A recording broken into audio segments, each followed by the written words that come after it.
Bon 4 décembre, quatrième journée du calendrier de l'Avent. Aujourd'hui, je vous partage un de mes bourbons coup de cœur. C'est un bourbon qui vient de Californie. Le bourbon s'appelle The Burning Chair. Il vient de la distillerie Savage Cook. La bouteille est un peu simpliste côté marketing. On ne voit pas au travers. L'image est assez simple. Pas tellement d'informations non plus dessus. Là. Il y a comme le minimum. En arrière, il y en a un peu plus, mais encore là, pas une tonne. C'est un bourbon assez punché quand même au niveau des saveurs. Très dense.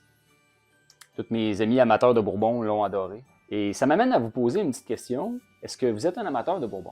Et si vous répondez non, j'aimerais savoir si avez-vous vraiment exploré beaucoup de bourbons.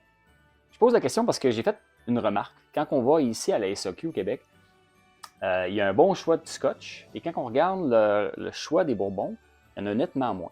Pour à peu près 50 à 60 scotch de disponibles, il y a environ une quinzaine de bourbons disponibles. Et dans cette quinzaine-là, 10 sont des gros vendeurs à gros volume, très classiques, très génériques.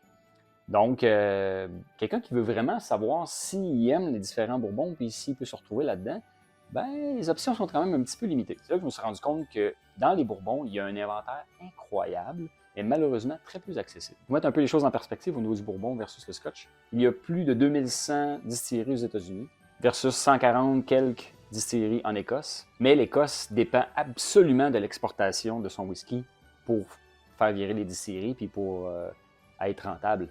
Aux États-Unis, ils n'ont pas besoin d'exporter. Et c'est pour ça aussi qu'on a un peu moins de facilité à trouver des bourbons, parce que les petites distilleries artisanales et de moins gros volume n'ont aucunement besoin d'exporter pour arriver à être rentables, parce que les Américains consomment énormément de leur propre bourbon. Donc, même s'ils n'exportent pas, ils vont survivre, contrairement à une distillerie écossaise qui doit absolument exporter. Et juste pour vous dire, Jack Daniel, la production de Jack Daniels et de Jim Beam, ces deux distilleries-là ensemble, c'est énormément plus que toutes les distilleries d'Écosse réunies.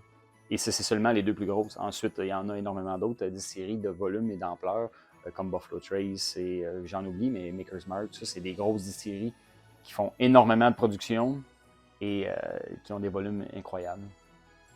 Donc, c'est un peu pour ça que peut-être on a un peu plus de difficulté à trouver un inventaire varié de Bourbon. Donc, pour revenir à notre Burning Chair, un petit peu de noix de coco, c'est quand même très caramel, avec un peu d'épices. Je dirais que caramel, cannelle, vanille, le chêne, ça va être ce qui va être très dominant au nez. Avec une petite pointe fruitée quand même, puis je dirais fruits rouges. Donc, une très belle complexité. En bouche maintenant. Hmm.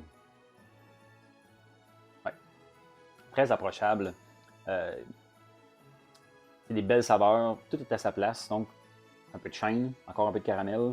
Il y a un petit côté épicé. J'ai de la misère à mettre exactement le mot dessus, mais c'est vraiment des épices de Noël, un peu. Avec la petite noix de coco qui est encore là en bouche, que j'avais un petit peu au nez. Je dirais qu'il y a un peu aussi de cassonade. La cannelle, oui, la cannelle est encore là. Beau petit côté vif en bouche qui est super intéressant. Pas trop agressif. Hmm. Oui, un excellent bourbon. J'ai adoré dès ma première gorgée. Si vous adorez les bourbons, vous allez probablement aimer. Moi, je l'ai rapporté d'un voyage, donc je ne l'ai jamais vu disponible au Canada encore. En espérant que les limitations au niveau de la disponibilité des bourbons ne vous empêchent pas trop d'aller explorer. Les bourbons sont d'excellents whisky. Pareil comme les scotch, il y a un inventaire incroyable. Mais que cela ne nous empêche pas d'en découvrir. Si vous voyagez, attrapez des petites bouteilles que vous n'êtes pas habitué de voir parce que je suis convaincu que vous allez être agréablement surpris. Bon temps les fêtes.